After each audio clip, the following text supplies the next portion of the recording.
magic bullet to fighting the disinformation campaign or to heighten urgency for action. So we use multiple access points to be able to engage a variety of communities. So we have town halls and forums and ask the expert wine and cheese parties and 4-day trainings and 2-day trainings and 1-hour trainings and lunch and learns. And we speak at churches and we train a climate speakers network. We match them up with climate scientists. Everybody who wants to be a more formal speaker can find and share their voices on a particular issue. So I think, I'm diverging a lot, but I think that the fight that we're up against with the money that's in politics and disinformation that's preventing the most progressive message from getting enough traction needs a tsunami momentum from us. To hell no, we won't go on. This is our future. So kids in the state of Florida that we helped identify who are suing the state of Florida as well as the federal government. So the counteraction to conservative agenda is exhausting. It's expensive. It's poorly funded. This nonprofit that we're trying to raise $400,000 or $500,000 a year to keep going, and that should not be as difficult as it is because people love what we do, but the money doesn't come pouring in.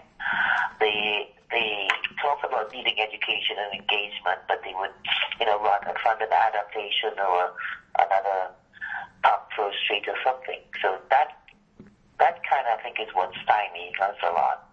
So that was going to be my question. I don't know how much you can tell me about this, but why? Can you tell me a little bit about what it's been like trying to raise funds and what some of the challenges you think are, or why funders might miss the point, or anything you can tell me about that?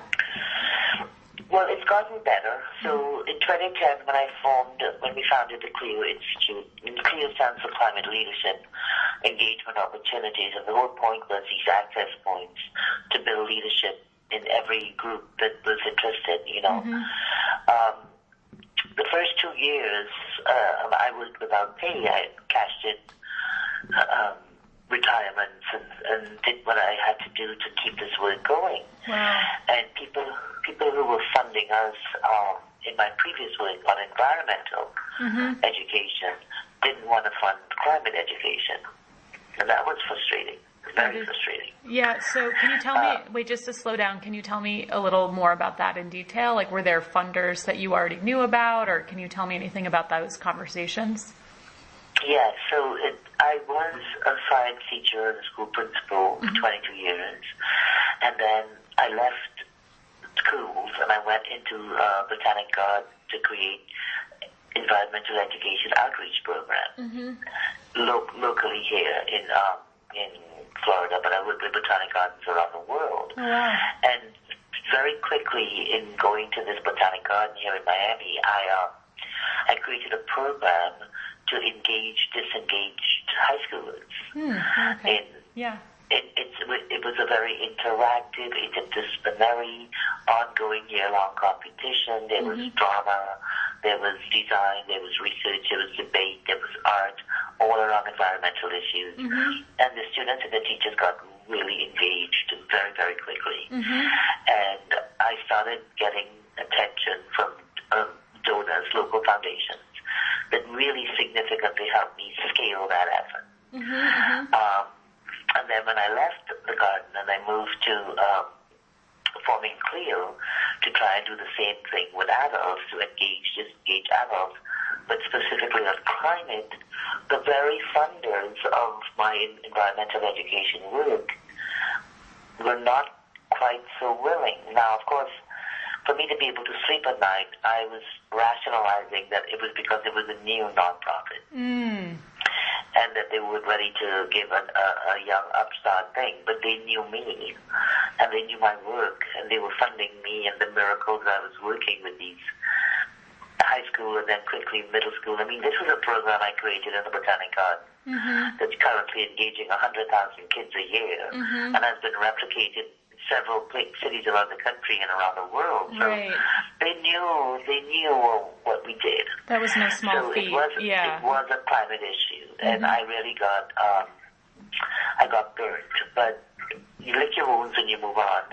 And we finally started to get some traction, but we've had to be nimble, and I try to hire staff to scale, and then when the funding didn't continue coming, I had to scale back down. So it's like an accordion, going from 2 staff to 6 staff, back down to 2 or 3, and then again up. And, right now we're at 6, and we need to be at 66.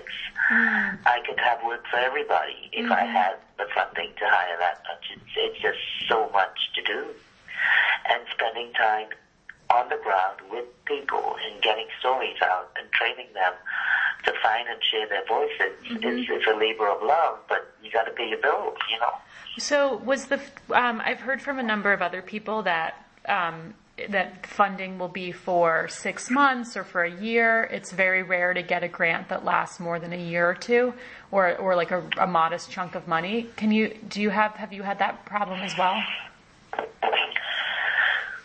Well, yes, I think so.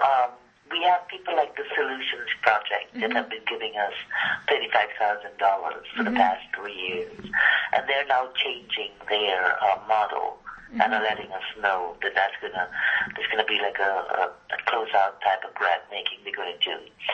So that's ending. There have been others. What kind of grant? I'm sorry, I don't. They're going to give. How is that going to change it? I'm sorry.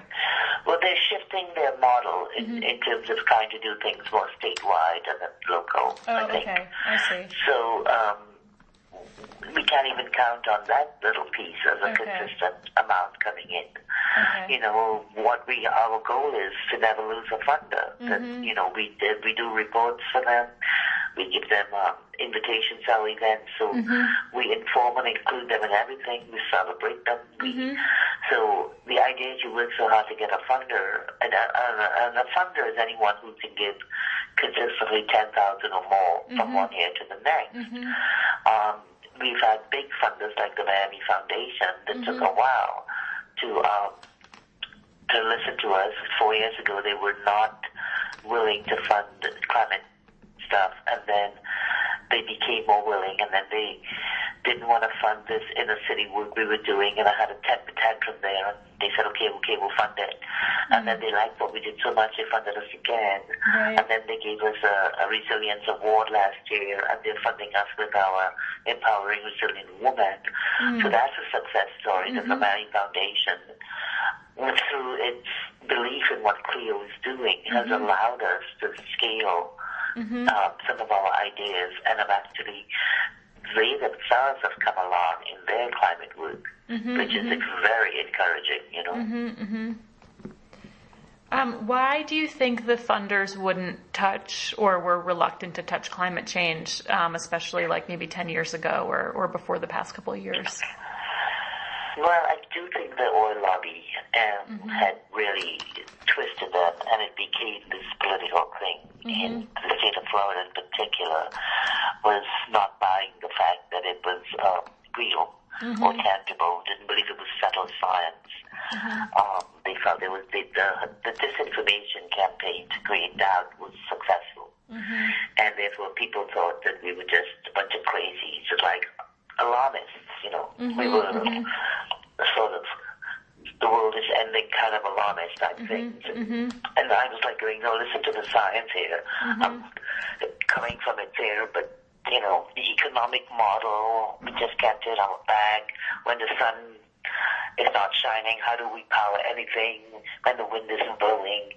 So they kind of fell for the stuff. But with the advance of solar and wind and the price going down and the battery storage capacity that's scaling so nicely, our message is more robust, and our actions could be a little bit more direct. So educating people on this new economy of renewable energy and why America should be leading in that area, not trying to squeeze the last drop of oil, coal, or gas out of the earth. And one of the things we say at Clio is we didn't leave the Stone Age because we ran out of stones. So Right. let's not